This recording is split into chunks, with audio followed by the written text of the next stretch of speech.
അസ്സലാമലൈക്കും.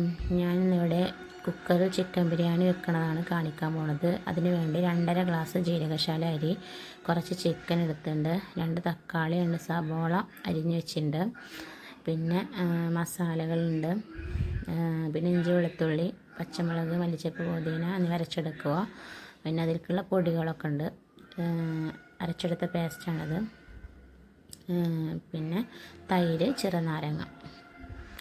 അരി വരച്ചിട്ടുണ്ട്, കഴുകി വരച്ചിട്ടുണ്ട്. ഒരു 10 മിനിറ്റ് വെക്കുക. പിന്നെ അത് 1 ഗ്ലാസ് അരിക്ക് 1.5 ഗ്ലാസ് വെള്ളം വെള്ളം തിളപ്പിച്ച് വെച്ചിട്ടുണ്ട്. കുക്കർ അടുപ്പത്ത് വെച്ചു. നെയ്യ് ഒഴിച്ചു കൊടുക്കുക. നെയ്യ് ഒഴിച്ചു കൊടുത്ത് നെയ്യൊന്ന് ഉരുകി വരുന്നതിന് ശേഷം നമ്മളതിലേക്ക് കരയാമ്പൂ, ഏലക്ക, പിന്നെ മറ്റുള്ളതൊക്കെ പൊടിച്ചിട്ടിട്ട് അതെല്ലാം കൂടി പൊടിച്ചിട്ട് അതിലേക്ക് ഇടുക. പിന്നെ വലിയ ജീരകം അതും ഇടുക. അതൊന്ന് ഏകദേശം ഒന്ന് റെഡിയായിട്ട് വരുമ്പം നമ്മൾ സവാള ഇട്ട് കൊടുക്കുക. സവാള ഇട്ട് കൊടുത്ത് അതിന് നന്നായി വഴറ്റിയെടുക്കുക. നന്നായി വഴന്ന് വരുമ്പോൾ നന്നായി വഴന്ന് വരട്ടെ കേട്ടോ. വഴന്ന് വന്നതിന് ശേഷം അതിലേക്ക് അരച്ചെടുത്ത ആ പേസ്റ്റ് ഇട്ട് കൊടുക്കുക.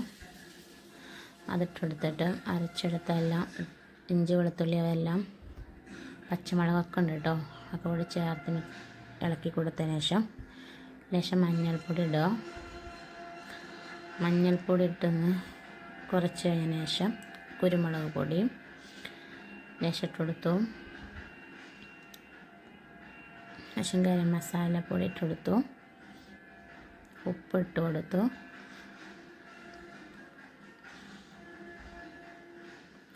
ഇളക്കി കൊടുത്തു. കുറച്ച് നേരം ഇളക്കി കൊടുത്തു.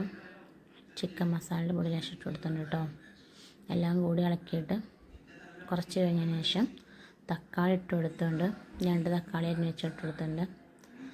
അതൊന്ന് കുറച്ച് വാടിയതിന് ശേഷം മല്ലിച്ചപ്പും പുതിനയുടെ ഇല ഇട്ട് കൊടുത്തിട്ടുണ്ട്. പേസ്റ്റിൽ കൂടെ നമ്മൾ അരച്ചിട്ടുണ്ട്, എന്നാലും സെപ്പറേറ്റ് നമ്മൾ വേറെ ഇട്ട് കൊടുത്തിട്ടുണ്ട്. അതൊന്ന് കുറച്ച് ഇതായതിനു ശേഷം മൂത്തതിന് ശേഷം ചിക്കൻ കഴുകി വെച്ച് ചിക്കൻ ഇട്ട് കൊടുത്തിട്ടുണ്ട്. അതൊന്ന് മെല്ലെ ഇളക്കി കൊടുക്കുക. എന്നതിന് ശേഷം അടച്ച് വെച്ചിട്ട് കുറച്ച് കഴിഞ്ഞതിന് ശേഷം ലേശം തൈര് ഒഴിച്ച് കൊടുക്കണം കേട്ടോ. അത് മറന്നുണ്ടായിരുന്നു ഞാൻ. തൈര് ഒഴിച്ച് കൊടുത്തു. ലേശം ചെറുനാരങ്ങയുടെ നീര് ഒഴിച്ച് കൊടുക്കുക. അതിന് ശേഷം ഒന്ന് ഇളക്കിയിട്ട് ഉപ്പിൻ്റെ കുറവുണ്ടായിരുന്നു, അപ്പോൾ അതും ഇട്ട് കൊടുത്തു. ഒന്ന് ഇളക്കി കൊടുത്തു.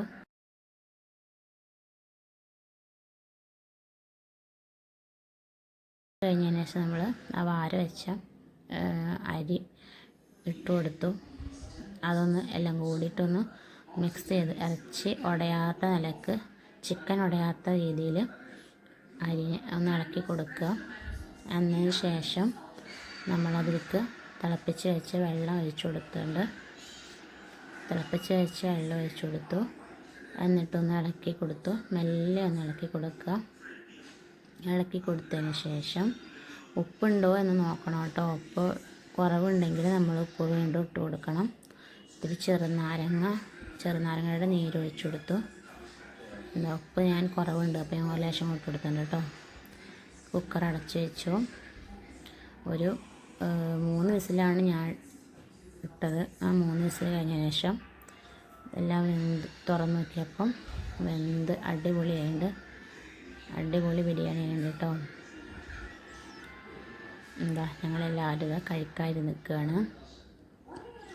എല്ലാവർക്കും ഇഷ്ടമായിരിക്കണം. കുഴപ്പമില്ല, അടിപൊളി ബിരിയാണിയാണ്. കുക്കറിലൊന്ന് വെച്ച് നോക്കാം എല്ലാവരും കേട്ടോ.